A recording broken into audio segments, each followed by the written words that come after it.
नमस्कार। आकाशवाणी जयपुर अजमेर से प्रस्तुत है प्रादेशिक समाचार।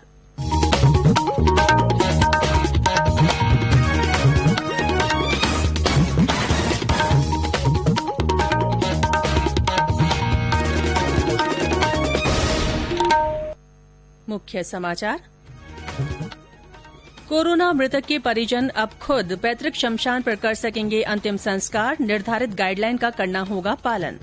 प्रदेश में कोरोना संक्रमण के 1580 नए मामले आए सामने, अब तक 76,000 से अधिक लोग हुए स्वस्थ। विश्व साक्षरता दिवस आज, कोविड-19 के दौर में ऑनलाइन शिक्षण का महत्व आया सामने। और प्रदेश की 3,848 ग्राम पंचायतों के पंच और सरपंचों का चुनाव कार्यक्रम घोषित, आचार संहिता लागू। समाचारों के साथ मैं रितिका गुप्ता और अब समाचार विस्तार से। प्रदेश में कोरोना संक्रमण से मृत्यु होने पर अब मृतक के परिजन अंतिम संस्कार कर सकेंगे। इसके लिए राज्य सरकार ने विस्तृत दिशा निर्देश जारी किए हैं। राज्य सरकार के दिशा निर्देशों में केंद्र सरकार के निर्देशों का जिक्र भी किया गया है। इसके तहत अब सभी मृतकों की कोरोना जांच जरूरी नहीं होगी। जिनमें लक्षण होंगे उनकी जांच की जा सकेगी। नए निर्देशों के अनुसार रिपोर्ट आने से पहले निर्धारित प्रोटोकॉल की पालना का शपथ पत्र लेकर शव परिजनों को सौंपा जा सकेगा। पोस्टमार्टम भी विशेष परिस्थितियों में होगा। यदि परिजन शव लेने से इंकार करें तो स्थानीय निकाय लिखित अनुमति लेकर अंतिम संस्कार कर सकेंगे। वहीं मृतक को एक जिले से दूसरे जिले में ले जाने के लिए लिखित अनुमति भी जरूरी नहीं होगी।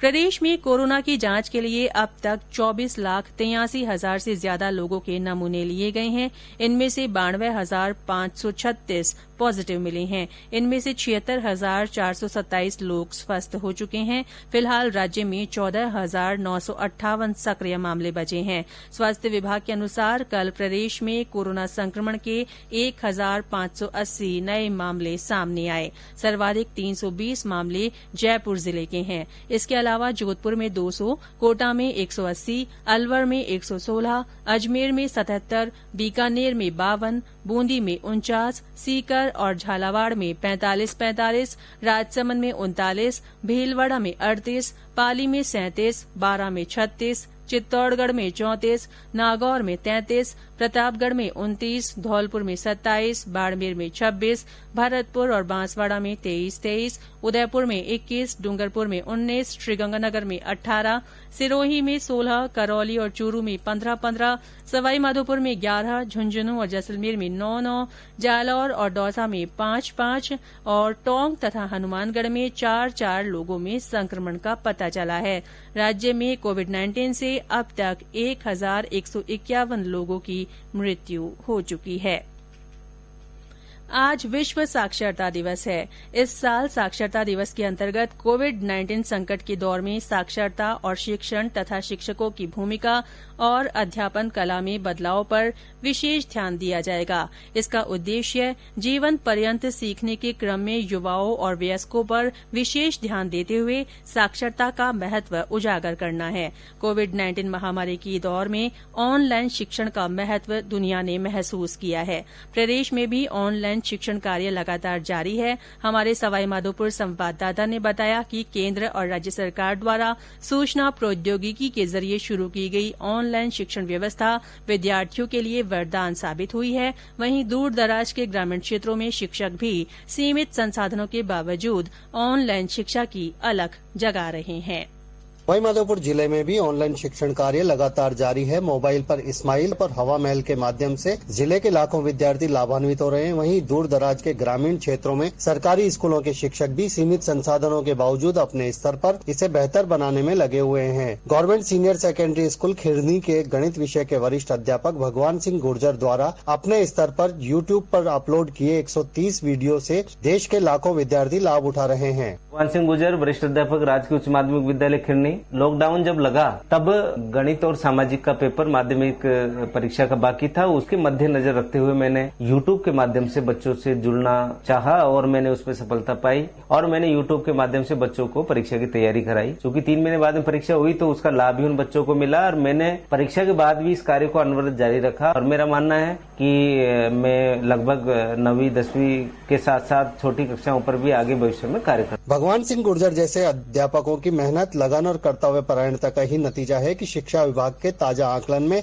जिले को राज्य में 6ठा स्थान मिला है। वहीं गुरुओं के उचित मार्गदर्शन में नौनिहालों ने भी घर बैठे कोरोना को मुंहतोड़ जवाब दिया है। सतीश वर्मा, आकाशवाणी समाचार, सवाईमाधोपुर। ये समाचार आकाशवाणी जयपुर अजमेर से प्रसारित किए जा रहे हैं। प्रादेशिक समाचार बुलेटिन आप हमारे ट्विटर हैंडल @AIRnews_जयपुर पर फॉलो कर सकते हैं।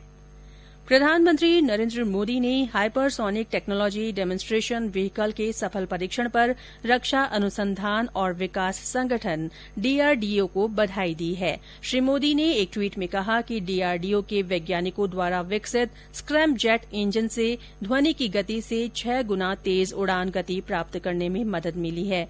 उन्होंने कहा कि बहुत कम देशों के पास ऐसी क्षमता है। प्रधानमंत्री नरेंद्र मोदी आज वीडियो कॉन्फ्रेंस के माध्यम से जयपुर में पत्रिका गेट का लोकार्पण करेंगे। प्रधानमंत्री इस अवसर पर 2 पुस्तकों का विमोचन भी करेंगे। इस कार्यक्रम का DD न्यूज पर सजीव प्रसारण किया जाएगा। प्रदेश की 3,848 ग्राम पंचायतों के पंच और सरपंचों के चुनाव का कार्यक्रम घोषित होने के साथ ही संबंधित क्षेत्रों में आदर्श आचार संहिता लागू हो गई है। इन पंचायतों में मतदान 4 चरणों में होगा। पहले चरण के लिए अधिसूचना 16 सितंबर को जारी होगी और 28 सितंबर को वोट डाले जाएंगे। दूसरे चरण के लिए 3 अक्टूबर, तीसरे चरण के लिए 6 अक्टूबर और चौथे चरण के लिए 10 अक्टूबर को मतदान होगा। विभिन्न जिलों की उन 13 ग्राम पंचायतों में चुनाव नहीं होगा जो पूर्ण या आंशिक रूप से नगर पालिका क्षेत्र में शामिल की जा चुकी है। इन चुनावों के लिए मतदाता सूचियों का अंतिम प्रकाशन 10 जून को किया जा चुका है, लेकिन 1 जनवरी 2020 को 18 साल की उम्र पूरी करने वाले युवा भी अपना नाम मतदाता सूची में जुड़वा सकते हैं। इसके अलावा संशोधन भी कराया जा सकता है। अंतिम रूप से प्रकाशित नामावली के अनुसार इन पंचायतों में कुल 1,28,23,000 से ज्यादा मतदाता हैं।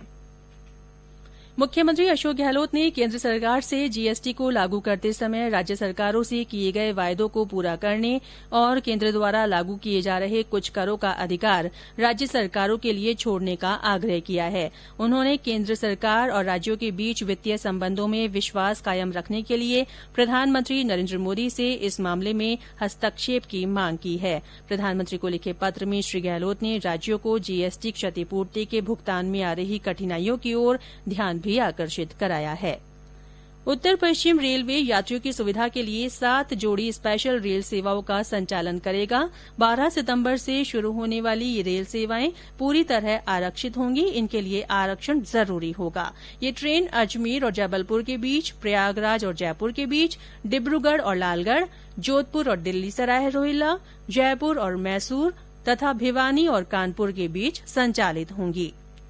भ्रष्टाचार निरोधक ब्यूरो के दल ने कल अजमेर के महर्षि दयानंद सरस्वती विश्वविद्यालय के कुलपति रामपाल सिंह को रिश्वत के आरोप में गिरफ्तार कर लिया।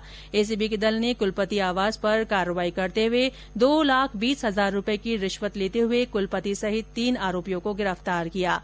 आरोपी कुलपति पूर्व में जय नारायण विश्वविद्यालय जोधपुर के वाइस चांसलर रह चुके हैं।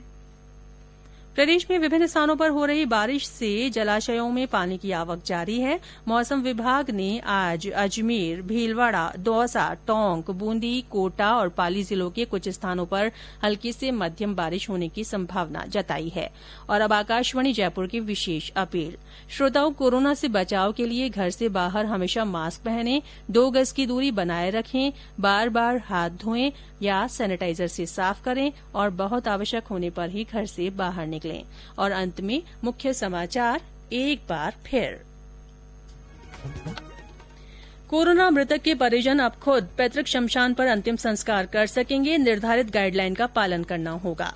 प्रदेश में कोरोना संक्रमण के 1,580 नए मामले सामने आए हैं। अब तक 76,000 से अधिक लोग स्वस्थ हो चुके हैं।